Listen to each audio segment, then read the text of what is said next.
talaga ngayon? Nandito ako ngayon sa Manila, Malate. Nasa Malate. Malate pa ako ngayon. Ako po Pampanga po ang province ko. Pampanga and Bulacan. Dalawa. Ang father ko is Bulacan, ang mother ko is Pampanga. Pero sa Pampanga po ako pinanganak. Sa Panggalatok. Ilocano ba yan dyan? Pa? Ilocano ba dyan o Panggalatok? Kapampangan po. Pampangan pala. Ano ka pong biyuda? Hindi po. Separated po ako 6 years na. Pareho pala tayo. Pero 13 years Ilang taon na po kayo? Ha? Ilang taon na po kayo? 49. Matanda po ako sa inyo. 56 ako. Di halata eh. Salamat. Kamusta kayo nang nakausap niyo po, ma'am? Last month? Sumali na po sa inyo last week. Ang naka-partner niya yung singer sa cruise. Singer sa cruise? Sa cruise, si Antonio, yung naka-partner po niya yung singer, kumakanta sa cruise. Thailand ba yun? Nakalimutan ko na. Si Antonio ang pangalan. Kumanta po dyan sa inyo. Nagkumanta siya ng live. Yung babae? Apo. Yung naka-partner niya, yun yung nakausap ko noong January 2. Kaso, tumawag po siya ulit sa akin. Sinagot ko naman po, kinausap ko. Pero, medyo hindi okay yung nakita ko kasi. Hindi pumasa? Kasi nung nakikipag-usap po siya sa akin, nagmamadali siya. Gusto niya asawa agad. Ay. Hindi naman po pwedeng ganun kagad. Pangalawang usap pa lang namin yun. Gusto mag-asawa na kagad.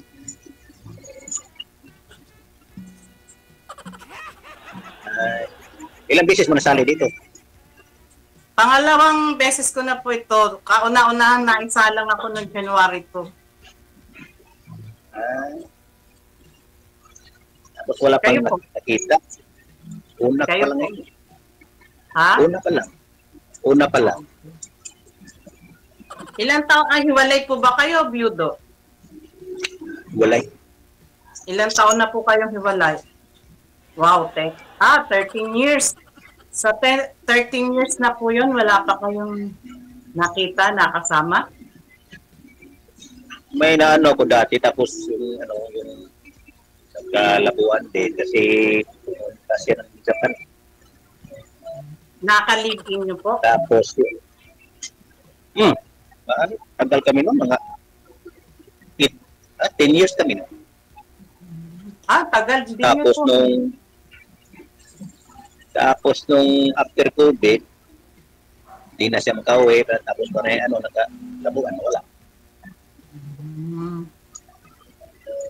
Okay. Kailan po kayo naghiwalay? Last year lang.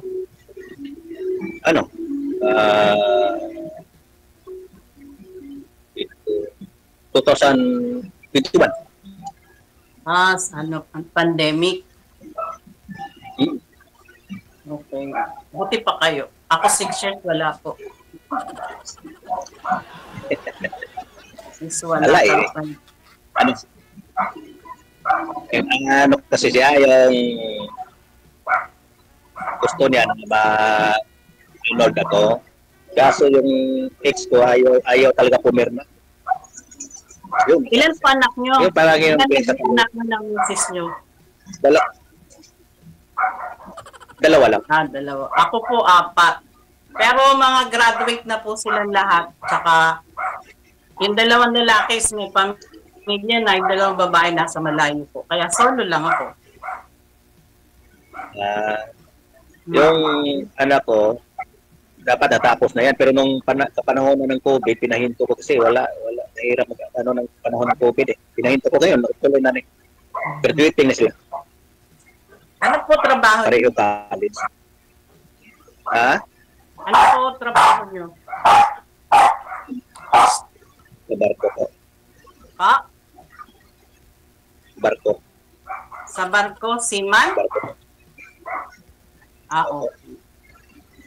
Ganda po trabaho yan. Eh, ang mga seaman, marami pong namimit na babae yan, ah.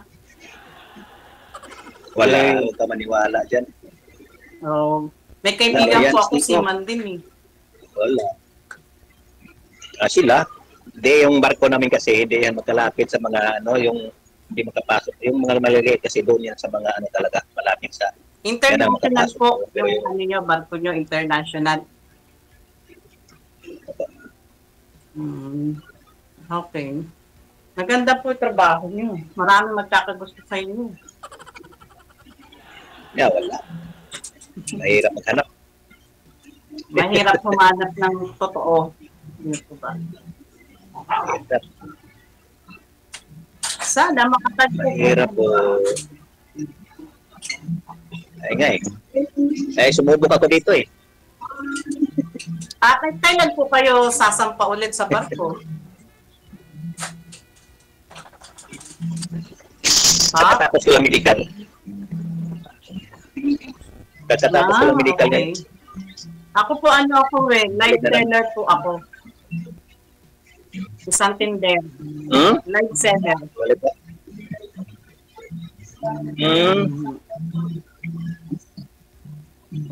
So wala kayong kasama dyan sa bahay mo? Nag-iisa?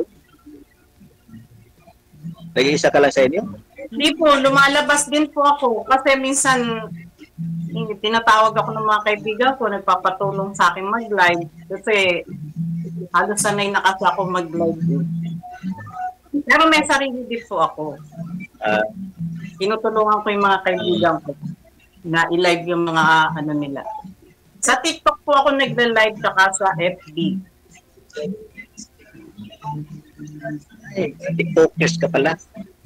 Nagla-live po ako. Since 2019, nagla-live na po ako. Yan ang trabaho. Kasi mahirap umasa sa mga anak eh.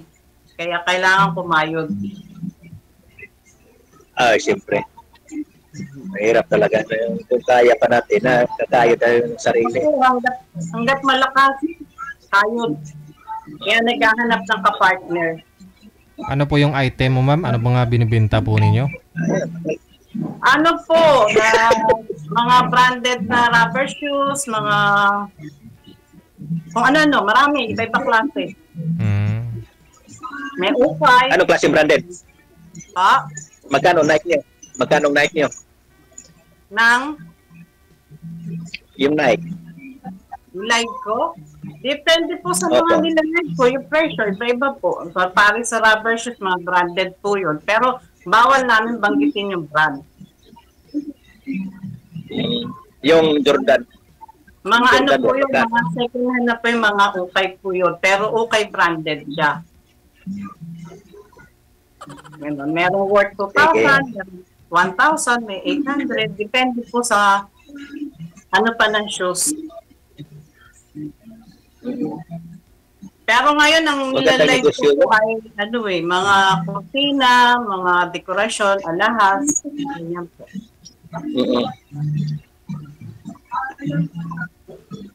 Ganyan po nilalive. Kahit ano po i-live, basta kumita. Gusto mo, sir, ilalive din ka. Basta yung malinis.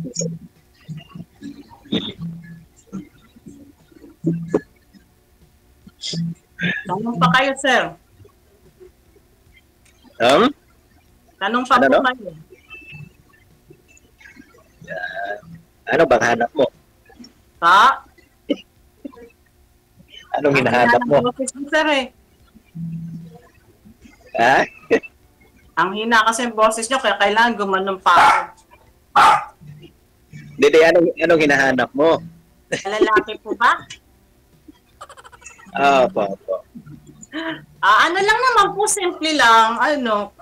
Basta kaya akong buhayin, di naman ako matakaw, di naman ako maluho. Mabait, may tiwala. At pinaka-importante, yung talagang totoo siya magmahal. Yun po. Yun lang. Tapos magtutulungan kami sa hanap buhay. Ayun talaga pinaka-importante. Saka yung tiwala. Kasi dyan nasisira ang samahan ng mag-asawa pag walang tiwala.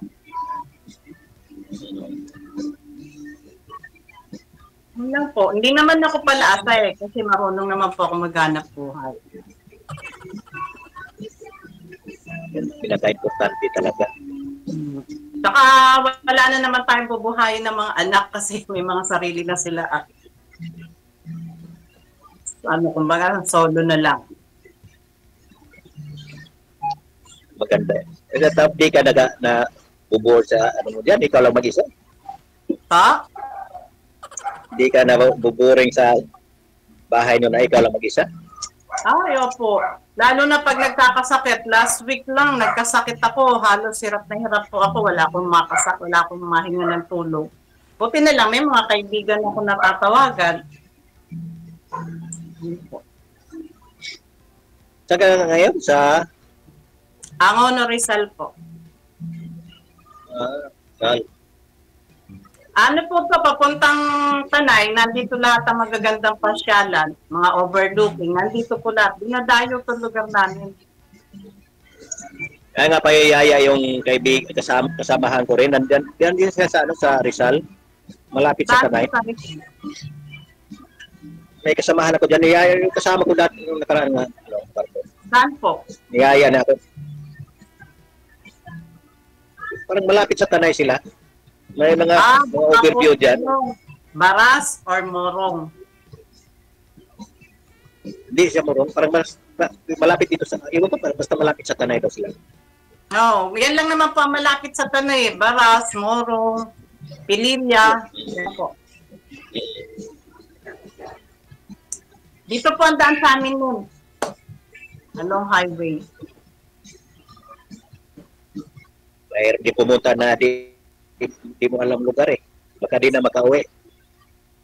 Oh? Dito nga po magandang pumamasyal kasi wala traffic. Hindi pa ako nakapunta sa din Manila may traffic. Hindi pa ako nakapunta din. Dito walang traffic. Lalo na sa Manila ako. Hanggang Quezon City lang eh.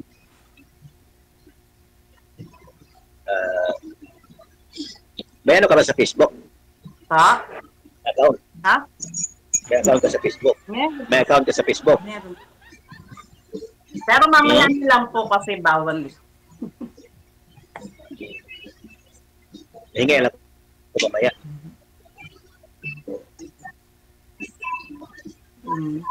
Tanong pa kayo, ano pa po itatanong nyo? Wala na kung may tatanong eh. Ang tupid nyo magtanong ha? Tintin na ako eh. Ha? Ha? Kita na magtanong. Ano po yung tinitirhan nyo? Bahay nyo? Hindi may boarding house to. Dito nag-ano lang ako, nag-beach spacer lang ako. Bed space. Ako po nagre-rent lang din eh. Kasi yung bahay namin talaga ng ex-husband ko nasa Mandaluyong. Kaya lang, bago kami lumipat dito sa Angono, kasi dito yung bahay ng parents ko. Pina-bed space ko yung bahay sa Mandaluyong, sa mental hospital. Pina-bed space. Malapit sa Mandaluyong? Pina-bed space ko yun. Mahirap pumunta ngayon doon dahil compound ng mga kapatid niya. Ano po yung nakarenta doon? Mga baliw din yung nagre-renta, ma'am? Nagtatanong po ba kayo, DJ? Sabi ko kung ano yung mga nagre-rent doon, ma'am. Mga baliw din po ba? Ano po yung bed space po yun, yung mga nagtatrabaho sa mental. Okay. Yung mga nagtatrabaho lang. Opo, yung mga nurse, yung mga doon nagbe-bed stay sa amin, yung mga JT. Yun po. Tapat kami mismo ng gate ng mental. Doon na lang ako magkano discount? Saan po? Lipat na lang ako doon, magkano discount? Ilipat na lang ako doon sa magkano discount? 2,000 lang naman po ang rent doon sa bed space. Libre na kuryente, libre tubig. Ang monthly? Yes po. Pero mga estudyante po ang pinapayagan namin doon eh. Mga nagko-KC sa mental po. Kasi yun, ano lang yun eh, mga 6 months, 1 year, yun po, ang kontrata. Ilan ang laman sa isang kwarto? 3 kwarto po yun eh. 2 sa taas, 1 sa baba. Merong isang double deck, yung isa 2 double deck, yung sa baba 2 double deck po. Pero hindi na po ako nakakapunta ron kasi ano eh, compound ng mga pamilya ng ex-husband ko yun. Ayoko silang makita. Okay. Mga anak ko na lang ang mag-aasikaso doon. Tsaka hindi ako kumukuha ng renta po doon. Missing ko, hindi ako kumukuha ng mga ano, sariling sikap po. Tapos sinong kumukuha? Sinong katawag sa kita? Yung husband ko ang nag-asikaso ngayon doon, tapos yung 2 anak kong babae ang bali nag-ano doon. Nasa Dubai po kasi yung 2 babae ko, silang nag-uusap po sa. Hindi na po ako nakikialam kasi compound ng mga kapatid niya yun. Although, bahay namin yun at nasa kasama ako sa titulo, nakapangalan din sa akin. Pero ayoko po makialam. Para walang masabi. Buti na ganyan.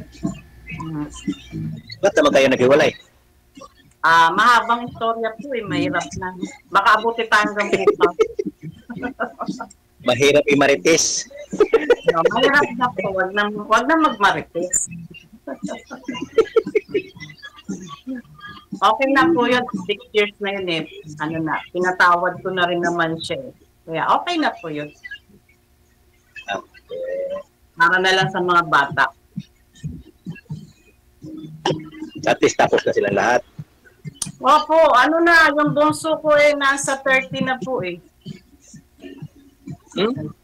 Dalaga pa po yung 2 anak kong babae, 30 and 31. Tapos yung 2 lalaki kong may asawa is 34, 35. Aga po ako nag-asawa eh, pagkadibo ko. Bakit di nag-asawa yung anak mo? Kasi noon pinagdasal ko na huwag magmana sa akin na maagang nag-asawa. Ang problema naman, sumobra. Ayun lang, nasobrahan. Hindi na pero sana mag-asawa. Pinagdadasal ko naman ngayon, sana mag-asawa na sila. Kasi nasa 30 dapat na eh. mag-asawa na. Dapat mag-asawa na mga ganito. Ako kasi sa Dubai. Kasi nung masarap din kasi doon eh, nung nandun po ako, nagtrabaho din ako doon. Kahit tourist ako, nagtrabaho ko. Patago. Kasi maganda kita doon eh. Kung pwede nga lang bumalik ako, babalik ako. Ba't ayaw mo bumalik? Hindi na nga po, ayaw na naman anak ko. Gusto mag-stay na lang ako dito, hanap buhay. Na yung ganyan, live seller. Kasi ang live seller, oras mo, sariling oras mo, tsaka wala kang amo. Ay, sa bagay, mas maganda yun, wala kang amo eh. Wala kang amo. Tsaka oras mo masusunod. Kung ano gusto mag-live, hindi ko ba. Ikaw amo sa sarili mo. Hawak mo oras mo eh. Hawak ko po yung oras ko. Ganon. Kung ayaw ko mag-live, pwede rin. Kung napapagod ako, pwede rin. Hindi ako mag-live. Gano'n naman po.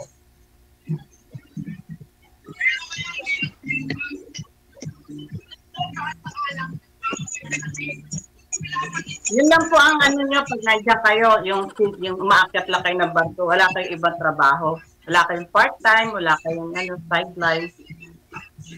Na? Ulit? Wala po halimbawa bakasyon kayo sa barko, nandiyan kayo ngayon, may sideline kayo o may part-time kayo. Wala, may ano ako ano pa din ako ng yung boarding house, may boarding house dito.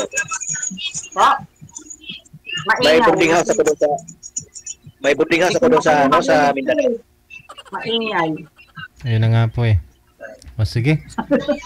Yun na lang po siguro. Connected naman na kayo sa isa't isa.